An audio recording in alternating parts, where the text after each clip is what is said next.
welcome back to the Wizard Weekly, where we talk about everything in gaming.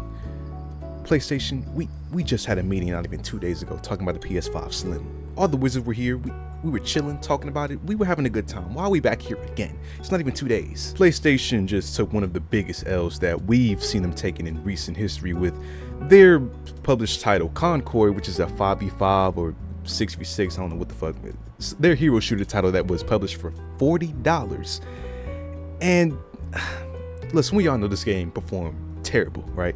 I think its highest Steam count since its launch was at 697 players, which is insane, especially for a PlayStation published title. Like, when you think PlayStation, that's probably one of, for some people, the biggest household name when you think of like corporations and gaming, pillars of this whole hobby. Like, they have the flagship console that's one of the systems that's spearheading this entire generation. Like, for PlayStation to have a game flop this harder than some of the like most obscure indie titles out there probably didn't even flop this hard, is insane. But I personally can't say that I did not see it coming, because, you know, just based on when that trailer dropped in that showcase, not even like 2 months ago, when they showcased this generic looking game, you saw a mile away. But anyways, I'm going ahead of myself. Let me show you guys what's really good. So listen.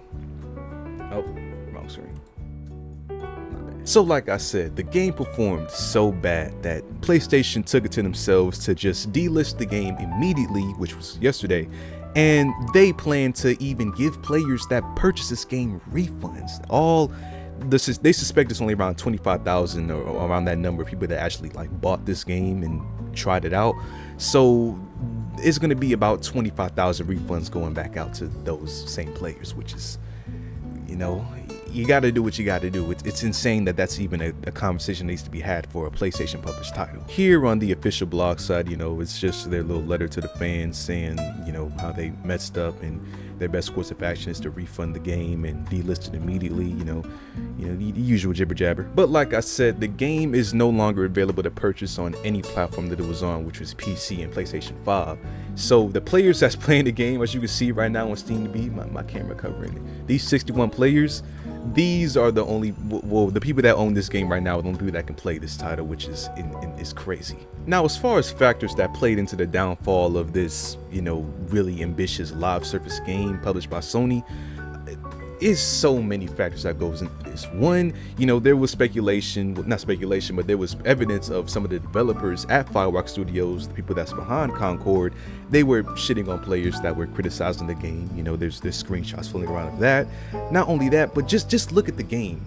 I don't even know, the best way I can describe Concord as a title just from a visual standpoint, it looks like one of those games that you would see in a movie where you have some sort of like generic video game liking character and they're just having a scene of them playing a game, and you look on the screen and it's just some generic looking thing to act as a placeholder for a game that they're just seeing on your screen. Like, this game looks generic as hell. Not only that, but the character designs, you know, the color schemes on the characters is just really off-putting. Like, I don't know how to describe them. Let me see if I can find you guys a better picture of the characters. Like, look, I don't know who is in charge of character design, and I don't want to shit on anybody's work, because apparently this game took 8 years to make.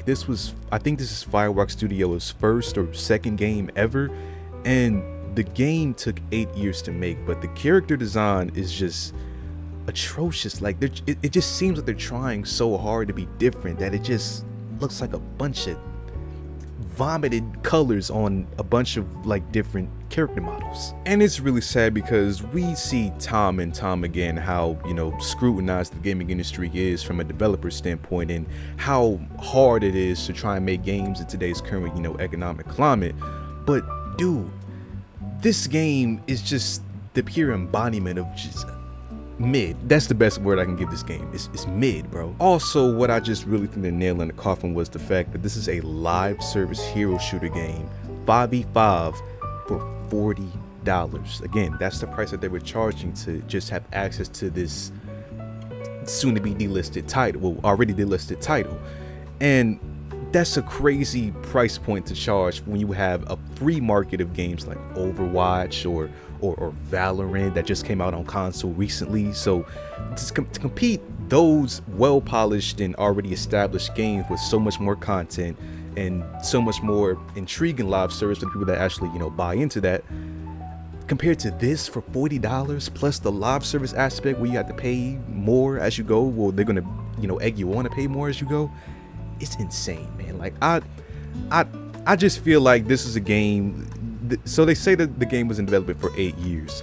8 years ago was 2016, and that was really, you know, the shift in tide where we saw more not battle royale, but live service titles, you know, become more mainstream and more popular. That's around the time when Overwatch, you know, Rainbow Six Siege started really going crazy. So I just think that this is just a product of bad timing and, you know, already having all these resources invested into developing this game to where they just had no choice but to stick it out to the end. And unfortunately, it came with really negative results. Damn, you know, F in the chat for Firework Studios. Hopefully, you know, this isn't PlayStation's cue to, you know, shutter this studio because of how this game performs. This is their debut title. Hopefully they can come back for this. Again, the graphics, it's cool. So it shows potential somewhere. You know, that's the best I can give Concord as a game, man. But yeah, that's Concord for you. Moving on from PlayStation to their rival console Xbox, or I should say previous rival console, since they share pretty much the same games now. We got Microsoft speaking candidly on Black Myth Wukong, you know, claiming that their delay for the game being on the platform isn't because of what the previous thought, which was because of the platform limitations of the Xbox Series S with its, you know, limited memory on this GPU. Now, of course, paraphrasing is my strong suit, but I'm gonna just read it out here for, you know, you guys that wanted to read along. And it says, as we've said before, we're excited for the launch of Black Myth Wukong on Xbox Series X and S, and are working with game science to bring the game to our platforms. We prefer not to comment on the deals made by our partners with their platform holders, PC and PS5, but we can confirm that the delay is not due to Xbox platform limitations that have been raised to us. Now, again, I gotta say, this is crazy to see, because it wasn't that long ago when Game Science themselves went out to say that the reason that they haven't, you know, ported the Xbox version of the game is because of some sort of they wanted to make sure quality was there. I don't know the exact quote. It was over here in this article. Let me see.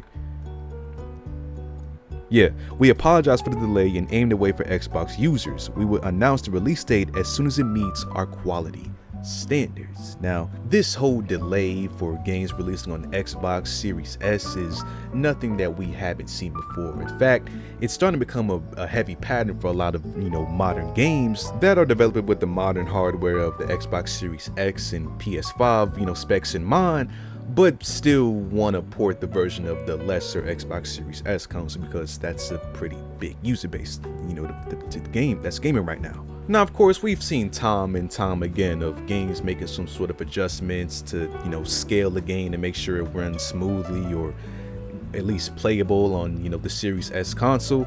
So hopefully that Game Science can do that in a timely manner, because Black Myth Wukong is Game of the Year for a lot of people, and, you know, as that being such, a lot of Xbox fans are already having a lot of mixed emotions with, you know, the console not having exclusives anymore. So just them not even having one of the best games out right now is just another blow to the face on the emotional level. So I can understand partly why there's so many radical takes on the internet, but at the same time, dude, you know, what the fuck, you know, come on.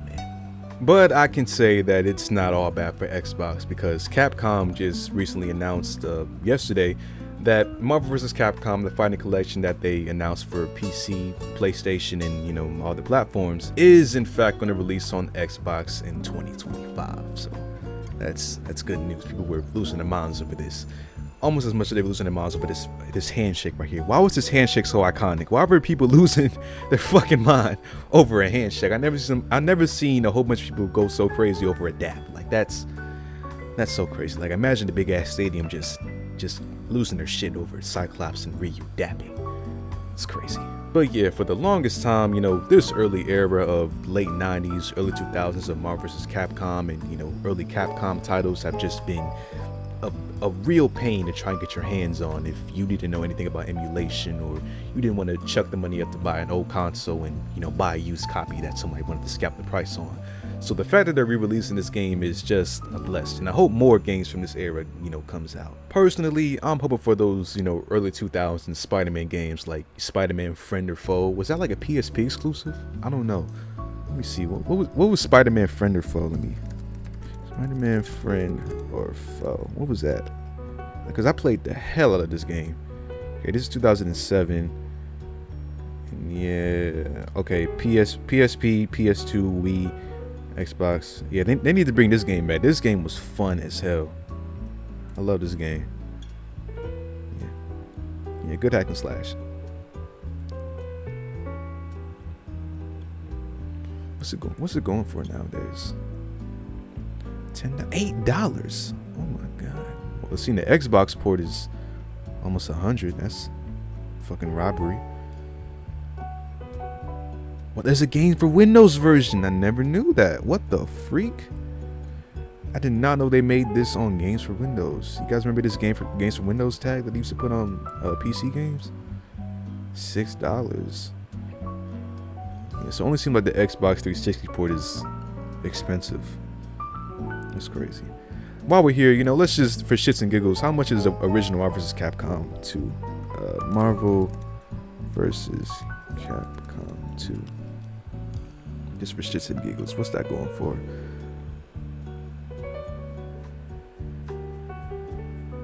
Moving on, the next thing I want to showcase isn't really like any new news pretty much, but I just want to talk about Stalker 2 because I'm excited to play this game when it comes out, and I think next year, I'm pretty sure, is what they said it was going to get delayed to. Now, if you don't know, Stalker is a series about a post-war nuclear torn world where, the environment is just trashed out, people are at war, there's different factions. It's all a single player experience, but it is a hell of an experience. I got the chance to play, actually I got it right here, Stalker, Shadow of Chernobyl. This is the 2007 release game. That's the first one, and there's a bunch of spin-off titles. I never played those before, probably not going to, but I think that these titles are really good at immersing you in a world where you're always on edge, like you don't know what the fuck is about to happen.